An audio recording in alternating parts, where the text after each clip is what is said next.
Well, good afternoon to most of you. Some of you are still in the morning times. John Vance from Blue Card and B Shifter.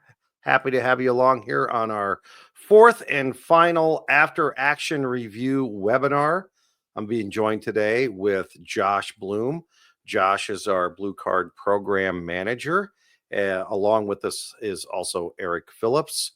Eric Phillips and Chris Stewart, who are both lead instructors, and they oversaw this project to have the after action review module put into our system for Blue Card. And they continue to refine that and tweak that and make sure that it is meeting the needs of everyone who uses it on a regular basis. So, as a reminder, these webinars are emailed to you directly after the webinar is completed in a video form, so you can watch it on demand. I do know that we had a little confusion on our time because the time was originally sent out prior to daylight savings time, so some people may be delayed by an hour in getting it. So we were aware of that, but everyone will receive it so they can watch it back. Plus, we'll put it up on our YouTube channel once we're completed with it as well. One of the announcements we wanted to make sure that everybody was aware of before we get going is the Hazard Zone Conference is coming to Cincinnati. The Sharonville Convention Center will be there September 29th through October 3rd. Make your reservations now. You can get on to bshifter.com.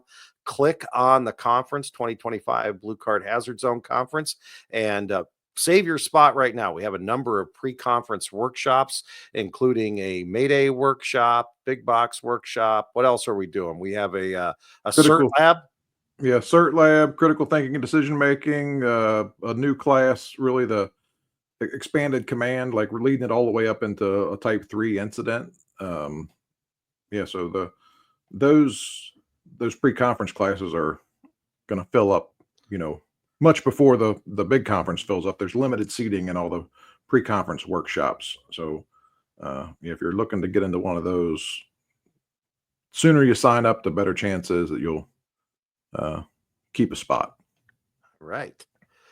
Well, today we are going to wrap up this series on the after action reviews. We do have others in the series that you can go back and watch if you're joining us for the first time. Those two are available on our YouTube channel. And to start off with, what's been the feedback so far? Where are we at on this, Josh? And really, where have we evolved into even since the launch of the after action review module? Yeah, so like everything we start, we live in command function 7. So it constantly being revised and hearing feedback and input and then making changes to make it the best it can be for that end user. So last week, all of us were at FDIC.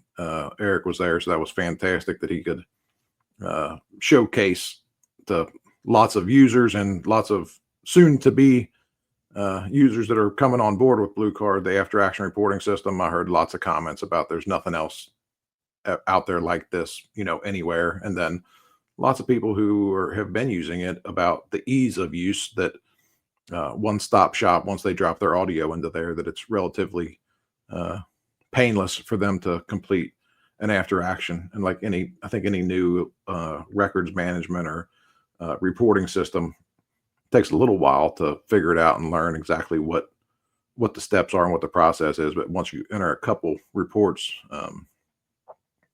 it's pretty dialed in. There's no real secret to it. And then we've had lots of feedback from end users about impacts that it's already had on their organization, and then questions on how do they fix some of the things where they maybe aren't doing as well as they would like to do, but then also being able to highlight in their organization things that they're doing well. And, without a system in a standard way, they wouldn't be doing as well as they really are doing. So I know Chris and Eric, got something on this, I'm sure, because they talked to quite a few people last week at FDIC. We had, I don't know, thousands of people came by, all in all through the 4 or 5 days that we were there, and, stopped and chatted and talked about something. And I'll just highlight one little thing. They were in Massachusetts a few weeks ago doing a class, and I don't even think the airplane wheels had landed when had touched down when those guys got back from class, and there was a recommendation about making a change, and immediately Eric and the team of people working on it said, "Oh yeah, that's a great idea," and made the change. So, like everything we do, if you have something, bring it up. We don't have all the answers. We live in command function 7 all the time. We're willing to refine it and refix it. But I will say something that Eric always says is every idea can't get pushed forward, though, every time the idea fairy shows up. But we'll always run it through the process and, work to fix it. So, Chris and Eric, you guys got something on where we've been and where we're at now? And I think you're talking about the FDIC, and one of the comments that I heard quite a few times of people that have actually started using this is that now their people are asking, when's the next one coming out? They want to do better on the fire ground. They want to know how they're performing, and this tool is that pathway to get that. And so it was awesome to hear that feedback from them, that once they started doing it and people saw that it's not punitive, that it's an educational component to make you better on the fire ground, more confident, and now their people are asking for it. That's the success that just gives me chills, because that's what we want. We want people to use it and feel there's a benefit from it. So it was great talking to people. It was great hearing some suggestions and ideas. And as Josh said, as soon as we get off this webinar, he's going to get a phone call to see where we're headed next. He doesn't know it yet, but we got quite a few ideas to make this better, to improve it for the end user. So feel free to always call, talk to us. Let's hear those ideas, because someone's got the next best idea out there that will make the program better. One of the interesting comments was when Eric was demoing it to some company officers, and I don't even remember the department, that weren't necessarily familiar with the AAR system, kind of going through, showing, demonstrating, and the guy was like, "Oh, I don't think we've done this yet in my organization. He goes, I want to know how I'm doing." Like he said it as organically as possible. He's like, "Yeah, I would actually like to see that," and very curious about how not only he's performing, but maybe with other folks in their organization. And there's always a competitive edge to the fire service, right, with the people that we work with. So it was cool to see genuine interest in the system and the process as it pertains to somebody actually knowing how they're doing and how they can actually improve.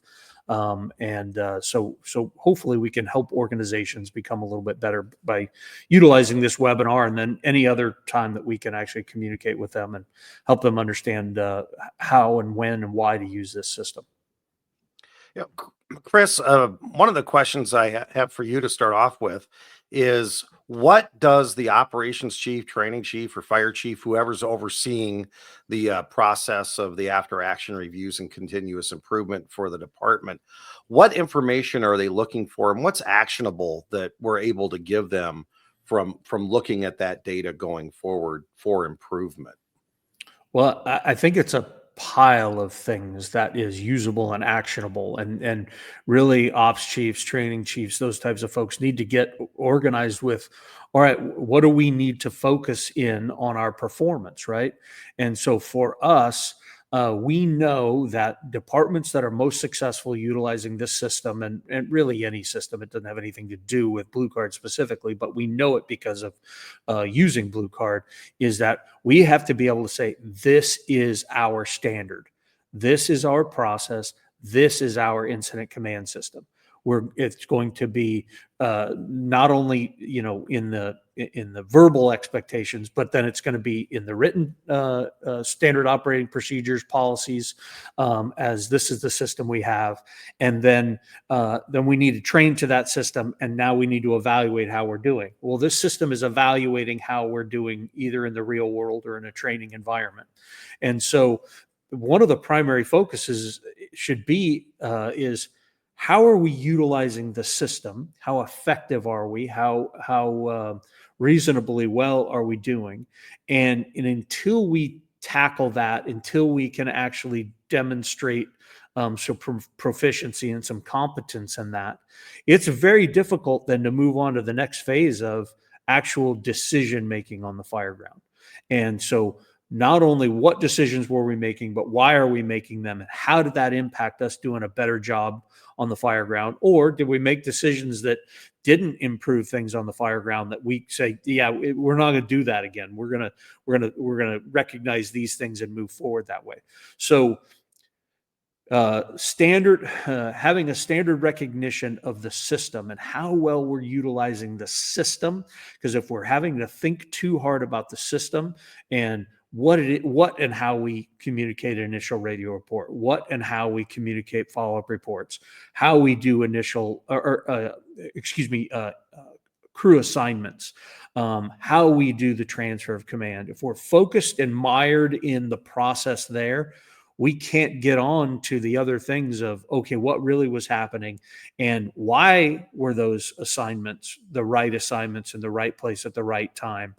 How did catching that that accountability, that misunderstanding and accountability during the transfer of command, why did that make a difference moving forward in this? How did it make it better for the customer? How did it make it better for the firefighters, safer, those types of things? So we're looking at elements now of, if we're good at the system and we have some proficiency at the system, nobody will be perfect with it, but if we have some proficiency with it, we're going to be able to look beyond it now and the recognition of how we're actually doing on the fire ground. And then you can tie that into other components that we have in our Blue Card system that helps us. So when we know and understand the basic fundamentals, and then we start doing things like our division boss class or Mayday workshop or the strategic decision-making workshop. Those are the elements getting into why. Why are we making these decisions? Why are we putting these people in these positions? What are we assigning them to do? Why do we have the system we have for managing Maydays? And how does my standard everyday effectiveness at managing incidents impact my readiness and diminish the opportunity for Maydays? And so there's this why element that becomes so important to our delivery and our effectiveness as ICs. The system doesn't give us the why just by itself. The system is just a system and a process to do things. When we become effective with the process, then we can start actually doing the thinking part of our jobs and and truly evaluating the things that we feel like matter with our folks on the fire ground. So it can improve immediate hot washes after incidents, and then it dovetails right in to be able to utilize the system of not only what did we do, how did we effectively use the system or not, and then how did that impact our decision making. So I think from an operations chief, a training chief perspective gives me a gauge to understand how effective we are at the given system, incident command system that we have. And then it gives us the ability to say, all right, let's start talking about decision quality. Let's start talking about how we're going to train to improve decision quality. And so I see that as highly impactful for ops chiefs, training chiefs. And those really are the things we should be worrying about. And I realize there's plenty of other things that distract us from doing that. But this is the fundamental part of the job of delivering service and then training our folks to deliver the service. Eric, over to you. What other ways can we use this data to help us improve that maybe Chris didn't hit on? Well, I think some of the things is, now that we know, what are we going to do with it? So what are those actionable items? What are things that Blue Card offers that's already made up, ready things that we can use to help now that we know that data? I think the first thing you have to do is input the calls. And that's what we've been talking about those last couple of webinars. Now you got to know what the data is, and you got to start looking at and start mining that data out of it. Now you have those results. Now you got to start to decipher what type of training are we going to do and how we're going to do it. I think some of the things that I'm going to talk about here for a second is the training aids or tools that's available that when you're conducting your training, I hope that you're using in your training. So the first thing I'll talk about is the standard communication form. Everybody saw this when they come through a trainer, or hopefully you're using this in a 3-day class.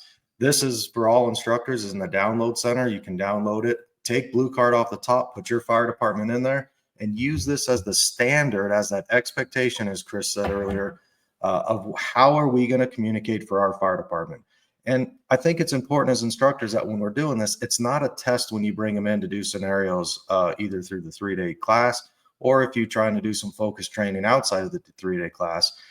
Encourage them to cheat. We're trying to build that muscle memory. We're trying to build that repetition. So when they get onto the fire ground, they perform the same level that they do in the CTC lab. And we only do that by having that expectation that you set, and then providing this type of a training aid and encourage them to use it in the class. I think a lot of times when we're instructing, we see people come in and they think they want to, I'll use the word show off for a better word. That's not what we're looking for. We're looking for that to get it right. We want that 100%. And the reality is, if our expectation when we're training is I expect you in the CTC to get 100%, we know that in real life it might be a little bit lower out on the fire ground. All right, but let's train to that 100% inside the CTC because we have that expectation. We're training on that training phase right now. So use this standard communication form for it. The one thing I would leave on the top is put your department name on the top, and then leave the line right below it that says standard communication form.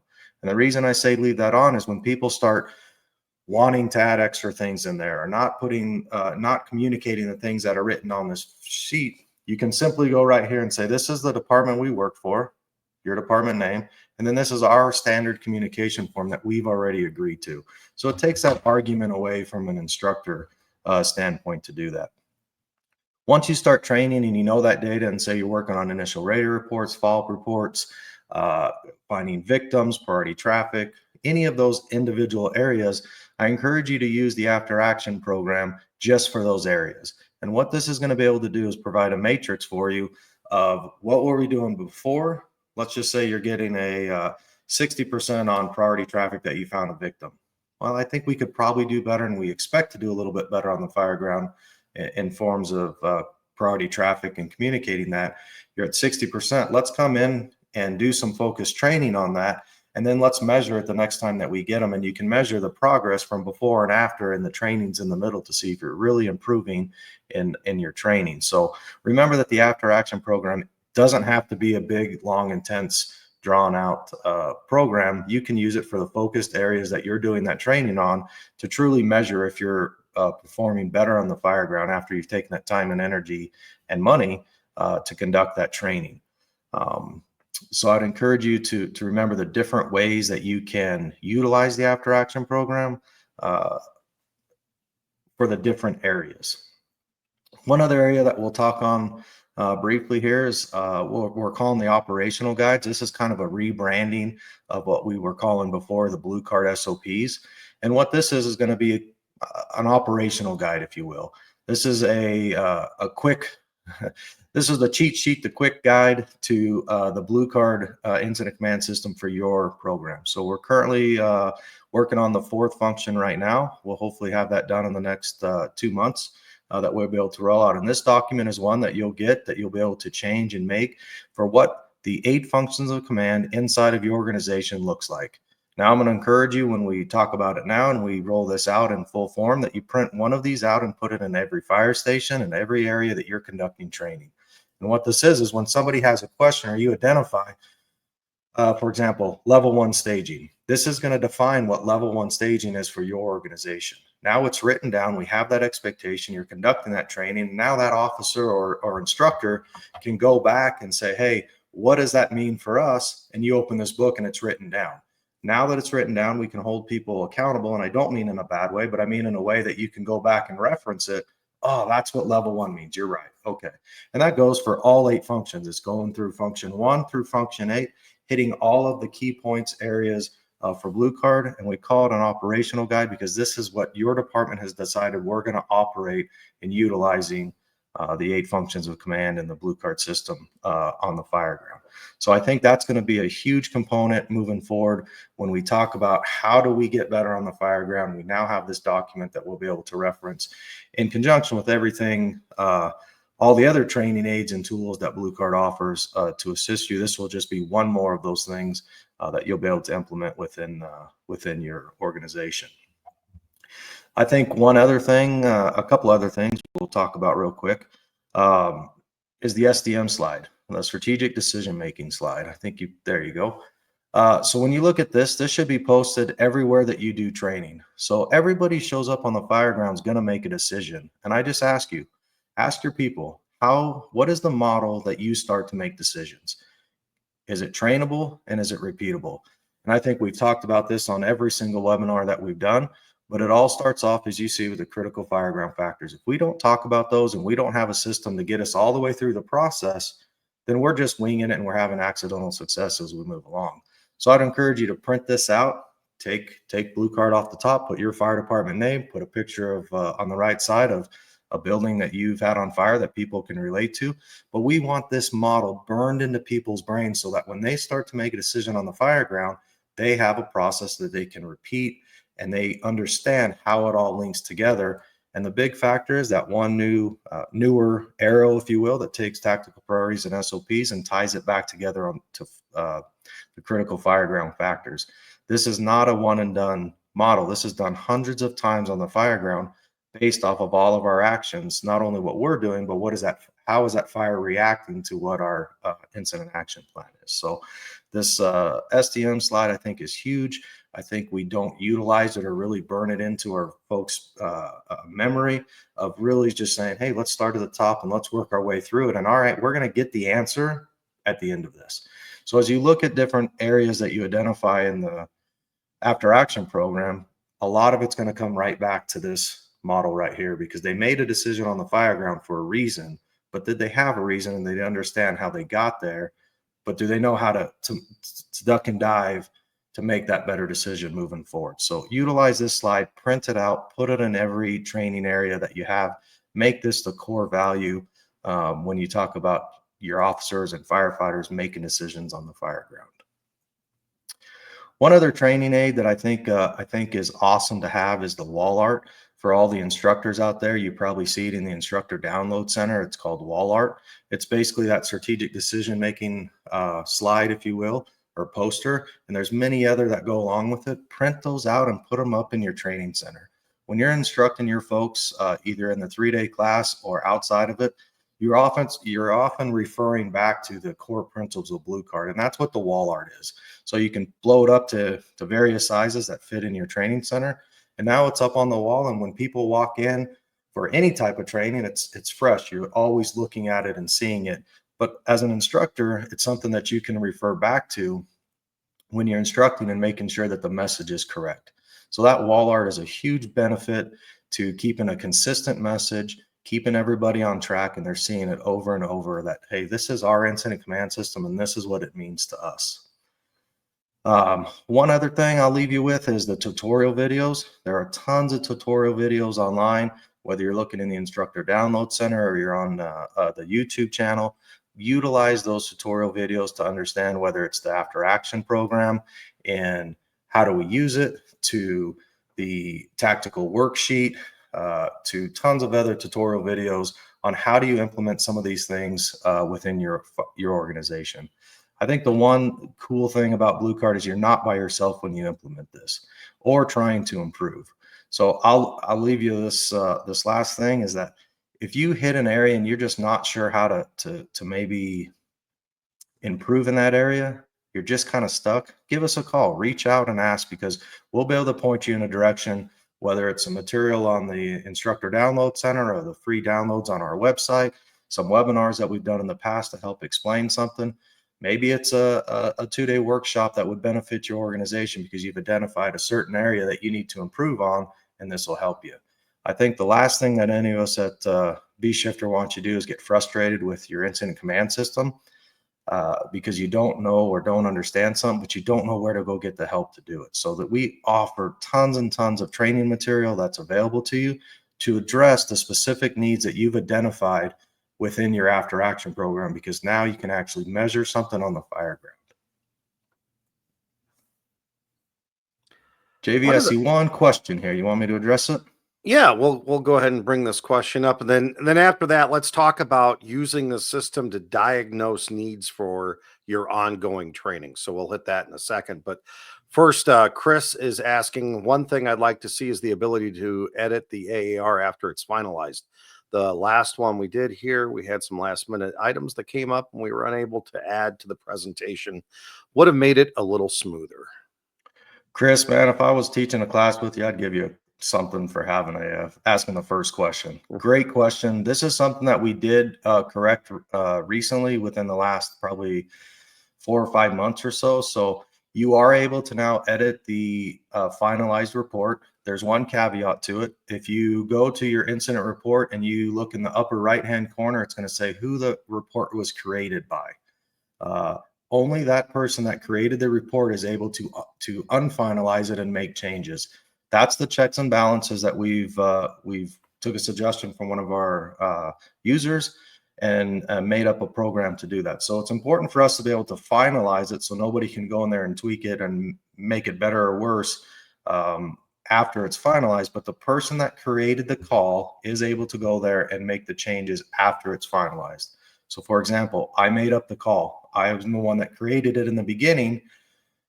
I finalize it. Chris can't go in there and change anything. It only is myself have to be logged in to be able to do that because I'm the one that created it. And again, that's in the upper right-hand corner of the incident report when you see that. If you have any questions or you can't find that or it doesn't work for you, please reach out to me after the webinar and we'll walk through it and make sure that it's working on your end. But we are able to change, tweak stuff after it's finalized. So back to that question about being able to use either the dashboard where we see, you know, the red, yellow, green, and the percentages, or we just know from walking through it, you know, what we need to improve on. How do we use the system to diagnose and then deliver the training?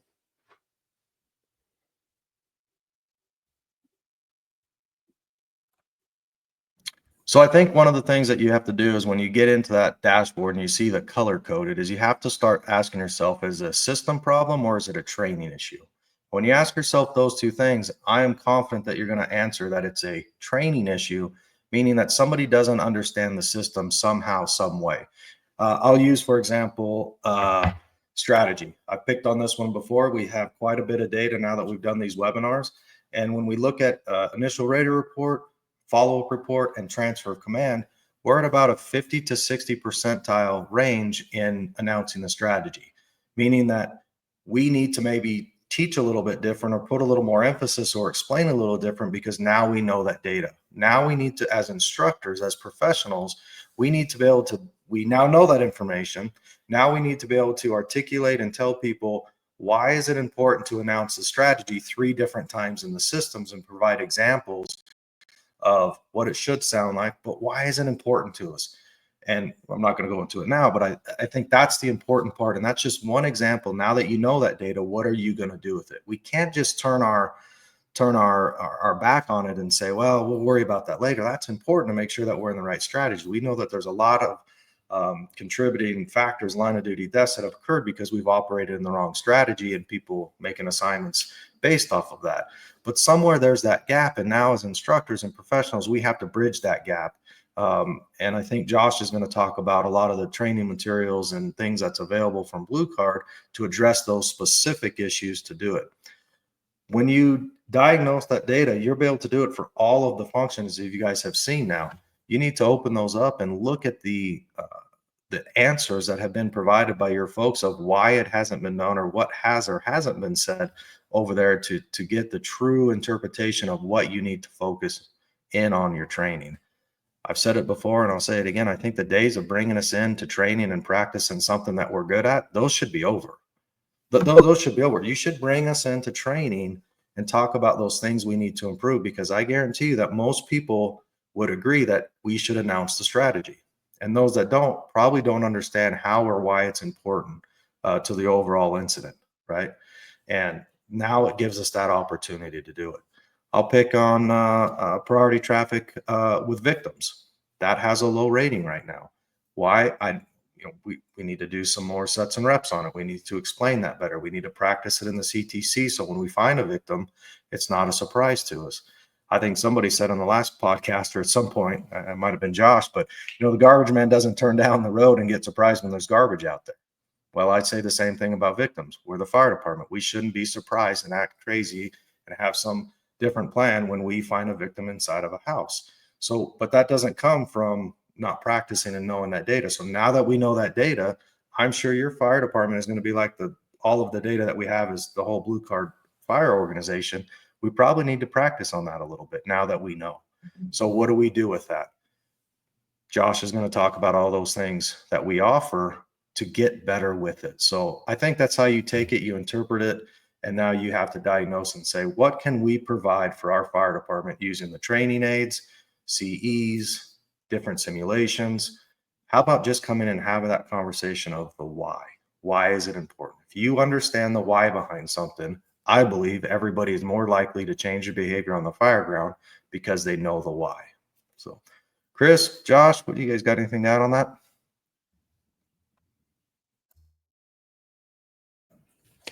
So the why part of that gets to that decision making component we were talking about earlier, right? When we're making definitive and decisions and communicating that like strategy, it becomes very, very important. And having been around long enough in the Phoenix Fire Department to when it was introduced that we're going to say strategy in our initial radio reports, and the pushback that we got and the explanation then that we got in that, it makes sense now to be able to do that. The other thing I'll say on the priority traffic thing, we have to practice priority traffic because we've got to actually get good at communicating the critical things. And it can't be, we can't scream on the radio every time we have priority traffic. Like we need to actually work through it. And so we're going to communicate it like we've done it before. We expect our folks to be able to search effectively. We expect our folks to be able to stretch lines, get lines, flow in place, flow water effectively. We should have the same expectation for communication when it's appropriate. And so that priority traffic is a critical part of that communication to practice that. So utilizing the system allows us to recognize, this AAR system allows us to recognize how we're actually doing that. Because if you don't measure it, we're not going to be able to fix problems, or we may not even know we have issues with it until we do that. So that's one of the huge strengths of this. One of the things I'll plug right now before we talk about so many other parts of this pieces that are available in the system is our podcast, our live audio podcast is priceless for when it comes to what does it sound like when you find a victim. Like, what should it sound like, right? What does it sound like when somebody's got priority traffic from a fire and avoid space? What's a strategic shift sound like? So, every one of our podcasts are labeled live audio. So if you connect and listen to those clips, that is the good example of what it sounds like, right? So, Chris, what you said, there should be we're professionals. There should be no emotion in that transmission of priority traffic. It should just be priority traffic giving everybody that notice that, okay, there's priority information about to come out here that is likely not good, that is going to require some sort of other action. So, the live audio, we always get lots of feedback on that of like that incident from Cobb County where they found the victim's fake. Like, there's no way that it sounded like that. And it's like, no, it is, because they actually practice it and there's an expectation and, it's communicated. So, and all of those parts and pieces of that particular little piece I shouldn't say little piece, but the priority traffic thing is so important because, okay, you're telling us you found a victim, but now there's other things that need to happen. And, I love when we hear, the progressive, proactive people now of, we found a victim, we're sheltering in place, we got a window open on the alpha side, and we're good here, right? So it's very important information that comes out. And none of those transmission happened by accident. It happened because there's an expectation, they've trained on it, they've exercised it, and then they get an opportunity to actually use the system. Josh, let's go over some other tips that you might have and resources that Blue Card instructors have available to them when they look at some areas of improvement and some of the curriculum that can tie back in to making those improvements? Let's pull up that sim guide first, John. I mean, we've just last week at FDIC, I heard quite a bit of, when are you guys coming up with new simulations? And we're right next to the Digital Combustion's booth, and it's like, well, you can do some of your own stuff, but right now we have 33 multi-position full simulations for structural firefighting, and then 40 total simulations that are full scale. 5 engines, 2 ladders, 2 chief assignments, and then you can expand it as much as you want. So I would influence people to download, kind of like what Eric said, wherever you're teaching Blue Card, I would download this file from the general files in the instructor download. And it kind of gives you an overview of what each of the simulations critical factors are. So, you want to practice victims. Well, honestly, every simulation we have, you can have victims. You could just tell a company, hey, you found a victim wherever you found a victim, just like we do with a Mayday. But we actually have several simulations that have victims where you're going to find a victim. So, residential sim 2B, there's 2 victims on the second floor of that. And, or residential 3, I'm sorry, compared to residential 2, where there's 2 houses on fire, but there's no victims. So I would suggest, again, to download that sim catalog and put it in your command training center, or put it on your desktop or wherever.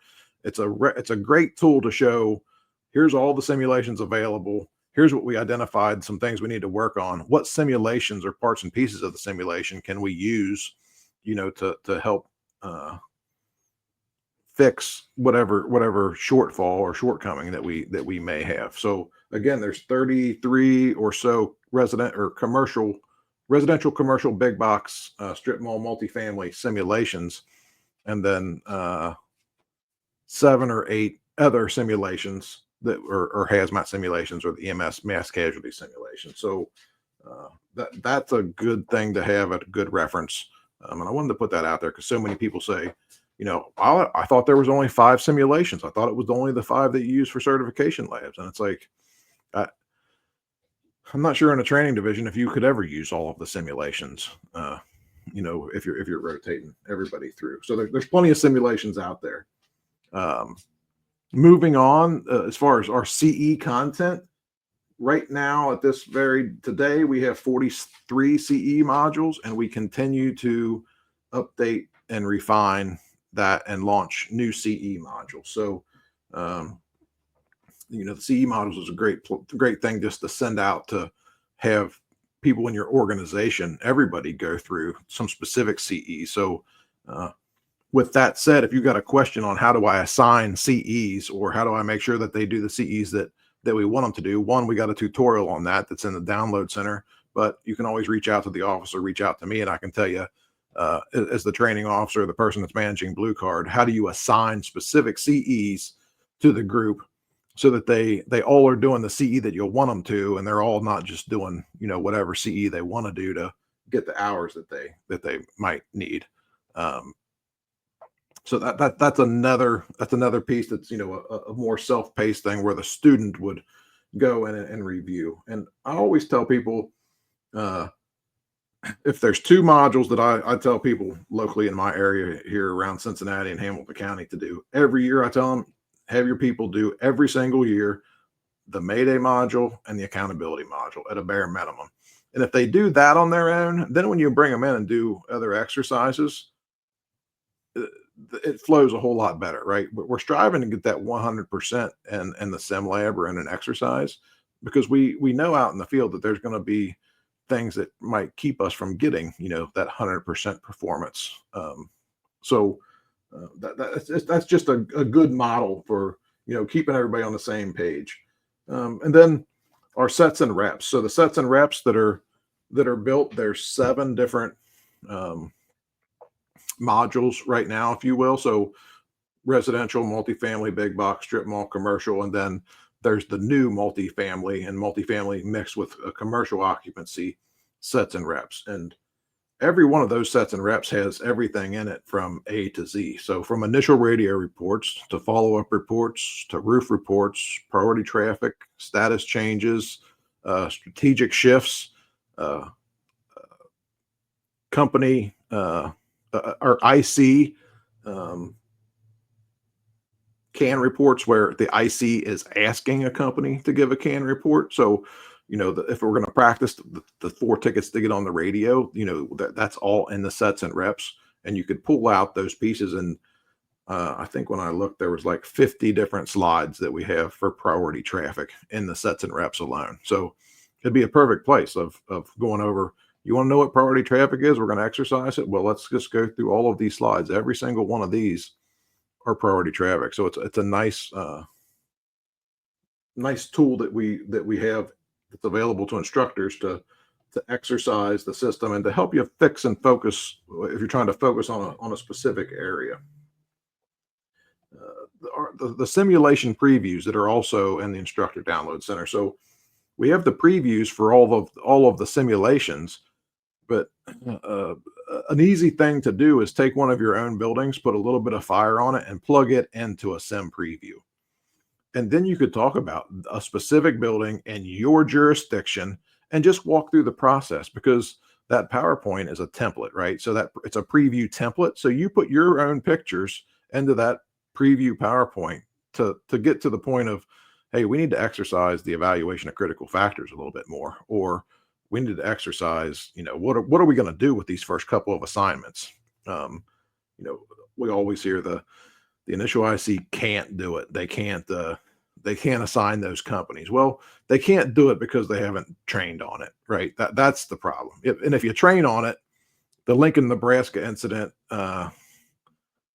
proves that you can do more than you think you can do if you have a system and you train on it. The Lincoln, Nebraska incident, the live audio, granted, it wasn't the first new company officer, but it was the first new battalion chief who was the strategic IC, who was IC1 and ran the whole thing. The guy assigned 15 companies and did a pretty damn good job managing all of them. And it was able to successfully do that because of having a system and training on it. So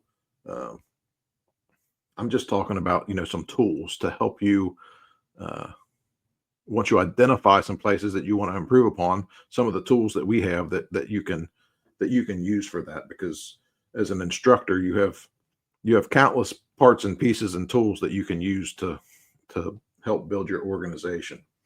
And then another one, so the tactical templates, the 5 building type tactical templates. If you're getting a bunch of new big box buildings in your area and you've had a challenge with it, or people may not know, well, that big box tactical template is a perfect thing to go through of what are the critical factors, what are we going to do, and then talking about the deployment of what is your organization going to do when you deploy at one of those incidents. So we just did a big box class here in Cincinnati a few weeks ago, and Chris and Eric, a few others were here teaching that, and there was just a 1.4 million square foot Amazon distribution center fire right here, right in our region. And what is that? It was 144 football field. Is that right? Or something like that.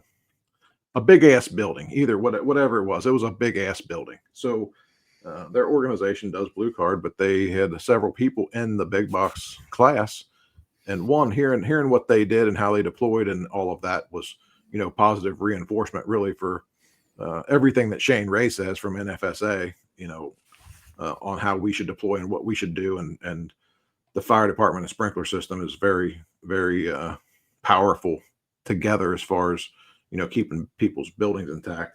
But the workshop was a great tool that helped that organization understand a little bit more of why do we do what we do, and why are we going to keep doing what we do, and why are we going to maybe not do a couple of the things, or we're going to do something maybe a little different the next time if we go to one of these places. So tactical templates are a fantastic tool also for your organization to use to improve areas that may need to be improved. And then I think one of the things that I notice is one of the least reviewed pieces that's in the instructor download center is there's 17 fire command videos that altogether it's like 240 hours of video. And I'm not saying anybody should watch 240 hours of video, but there's parts and pieces in there that you could pull out. Some of the chief's little, timeless tactical truths, or some of the things and the ways that he said some of the things that he said have great value within your organization. Um, so that's just a piece of. I always say there's 10,000 plus hours of training material available in that instructor download center. I don't think in a 30-year career, if you were the training officer 30 years, I don't think you could get through and use every single bit of it. But what you can do is go through and find what parts and pieces that you need to use to work on and focus on where you can improve. And not that we don't need to exercise the things that we do really well, like Eric always talks about, like quit bringing me down here and beating me up over something that we do, really well. We need to exercise those things that we do really well, still, but we don't need to give a big focus to that. We'll focus on something else. And it always comes up on every one of these webinars in EMS world. We suck at doing 12 lead interpretation or whatever. Well, for the next 6 months, guess what? You're going to get 12 lead interpretation or whatever it is. And, in the fire service, that doesn't seem to be a thing. We're going to do more forcible entry. It's like, are we having a problem with that? Well, we've been doing it for 3 months, and it's like, not that we don't need to exercise it, but we should be working on the things and trying to improve the things where we can improve. Not that we can't always improve on everything, but that's kind of my 2 cents on the stuff that we have available. So really, just as an instructor, get into that download center and look at everything that is in there and available. And I'm sure if you're in there much, you've noticed that over the last 18 months, we keep putting more and more information and new material into there, and we keep updating and refining material that is into there also, and that isn't going to stop. So. All right, we have about 11 minutes left. We do want to talk about where are we now? We started off the webinar with our continuous improvement after action reporting system algorithm here. Where are we, Eric? What do we have left to go? Where do we go from here? Well, I think if you look at those green boxes, Chris talked about communicating that expectation and what does that look like and why is it important for that ops chief, fire chief to set that expectation. We've talked a lot about training to those expectations, the training materials that's available through Blue Card, getting people through the online, the 3-day sim class, sending people to instructor school, doing the CEs afterwards, and everything that's incorporated to train our people. We spend tons and tons of hours training. Is it the right training? Are we training on the right thing? So you move to that monitoring performance. This is what the whole after action program is based on. It's based on how are we actually doing on the fire ground and can we measure it? And now can we start to tailor our training because now we know the results of that because we're monitoring the performance there based on our expectation, based on our training. So you're starting to see how this is all linked together, and you can see in the white boxes everything that Blue Card offers to address those individual items in the green boxes. And then the last green box you see there is hold people accountable. And again, we'll say it again and again. We're not talking about a pen and paper. I don't think you're going to fix anything with that. But a good conversation with somebody to hold them accountable, to mention it when something doesn't go right, to show them the data, to play the audio traffic, to bring them in and say, hey, we need to train on ABC because you're not performing quite to the level. That's holding them accountable. That's going to make your fire ground a safer, a more effective fire ground. And that's what we all strive for. And then you see the last white box, revise, repeat, the recycle or the cycle. And that's where we are now. Now that you know the data, what are you going to do about it? I think it's real easy to sit behind a desk anywhere in any level of the organization and pretend like you don't know. That's easy because now you can blame somebody else. And now with this after action, we're going to have to take responsibility because we now know how we're doing on the fire ground because we're measuring it. And it's amazing the feedback, like I said earlier, from FDIC that people wanted to know.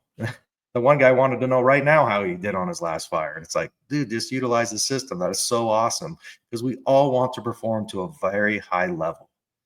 We have to reinforce that good performance on the fire ground, and we need to improve on the stuff that we are kind of lacking in. And I truly believe that if people utilize this system and they train on it and they utilize it, they look at it, you're going to improve the fire ground, and you're going to improve the folks that we really care about, that you say every day, hey, I care about my people. This is one way that I believe that you are truly showing your people that you care about them, is by using this model from start to finish. I think one thing, one saying that my friend Tim says from South Bend, Indiana, is that there's an opportunity. And I think this program truly provides there an opportunity to train and get better on the fire ground by always looking for how can we just do a little bit better. So I think that's kind of where we're at. I think we've, over the last 4 webinars, hit this continuous improvement slide in detail. I hope it makes sense to you. If it doesn't, at any time, reach out, call us, email us. We'd be more than happy to talk about, some of the challenges you may be having, or explaining where you can go on the Instructor Download Center and get some help and maybe explaining an area or providing some training materials. I think we can do that for you. So make sure that you reach out. One thing that we didn't mention that I think we should for just the last couple minutes is, what have we heard that some departments do to make training maybe a little better, a little funner, if that's a word, for the fire ground. One of them is doing command training. You can do it every couple weeks, once a month, but coming up with a consistent training program where people are coming in, they're doing a set lesson plan with a set simulations based off of what you know and how you're doing in the data that you have on the fire ground. We've talked to many departments that are doing that, and the success stories that we've heard from that have been overwhelming. If that's truly one way to get our people better, just like you do EMS, you probably come in once a quarter or monthly and do EMS training. You're now doing that fire training on the command side, not just that forcible entry prop, but sitting in the CTC talking about the 8 functions. How do we apply it to certain building types or certain areas that we need to improve in on the fire ground, based on a set schedule all year long? Not just when you need it, but on a set schedule all year long, year after year. We just found out this week of another department taking a simulation of a building in their first due area, putting fire on it. And I think it was a company officer that made this up, took a projector screen and projected the building on a white, looked like a 2-story gymnasium or a big kind of warehouse type building. And so the first due engine drove their engine into the parking lot. And when they got there, they were able to look up on the building and actually see a simulation playing out on the building with fire that's in their first due area. So that's another fun way to make command training interesting and fun, is to project a picture up onto a building and have the people sit in their rigs, because that is a different feeling when you're buckled in with your headset on and going to the call and trying to say, well, how do we communicate? Your guys are jumping out, going to work, all these things, how does that all play out? So there are many different ways to make the training fun and innovative. And I think that's what the challenge that we're all up to as instructors is, now that we know this information, we have an opportunity. And I challenge all of you guys, what are you going to do with that information now that you know? You can't any longer say, I didn't know. And that's a good thing. That is an awesome thing to be able to sit back to your organization and go, we know we do really well in these areas and we can improve in these. Now, what are we going to do? That's the challenge. What are we going to do now that we know? So I look forward to hearing the feedback on how your department's doing. The feedback we've gotten so far is outstanding. It's great to hear. I think we're on the right track. And also, so you guys know that we are kind of in the next phase of the next rollouts of the After Action program. So stay tuned. In the next 6 months up to the conference, we'll be rolling out some new features as we kind of move into the next phase and try to continually always improve this After Action. Right. Any other closing thoughts as we have about 4 minutes left from Josh or Chris? No, I want to reinforce what Eric said. It's easy to be ignorant about how well you're doing as a system and how well you're doing as individuals. And as we say when we teach the strategic decision-making workshop, is you have a responsibility now as a certified IC.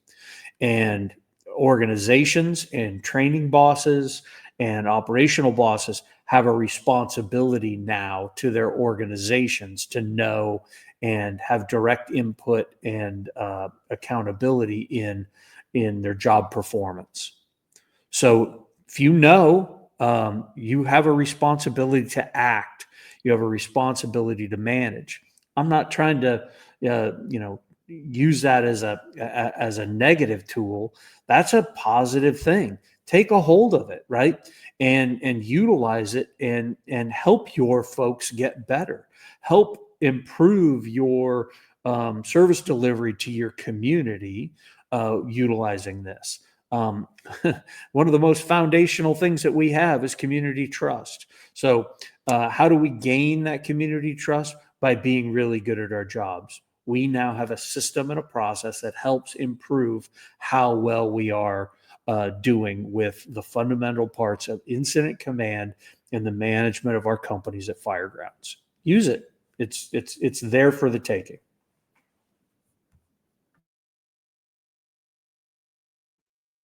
Good, John. I think it was excellent. One of the things that we do want to mention again is that the Blue Card Hazard Zones Conference, during the general sessions, we have 23 unique sessions that we'll be offering. And Eric will be leading one of the classes on the AAR program. So if you have more questions on that, and if you would like to attend that session with Eric, along with all the other great classes that we're doing, go to the Blue Card Hazard Zone Conference, because that'll get you hands-on and be able to get some instruction in person, talking about continuous improvement in your fire department using the AAR module that we have offered to our instructors. All right, gentlemen, thanks a lot for everything that you've put into the program. You guys have really done something, from an idea to fruition in not that long. So usually it takes us a lot longer to get things done, but you really got this program up and going and continue to make improvements to it as we go along. So we look forward to seeing where we're going to be even a year from now with all of this as we continue to tweak things. I'd like to thank everyone for joining us on the webinar today. We will have more webinars announced and available for you as time goes on. So make sure you get your B Shifter Buck Slip every week. We send that out on Tuesdays. We'll announce those webinars there, and also the other continuing education that we have for Blue Card instructors. Thanks for being here today, and have a safe day, and talk to you soon.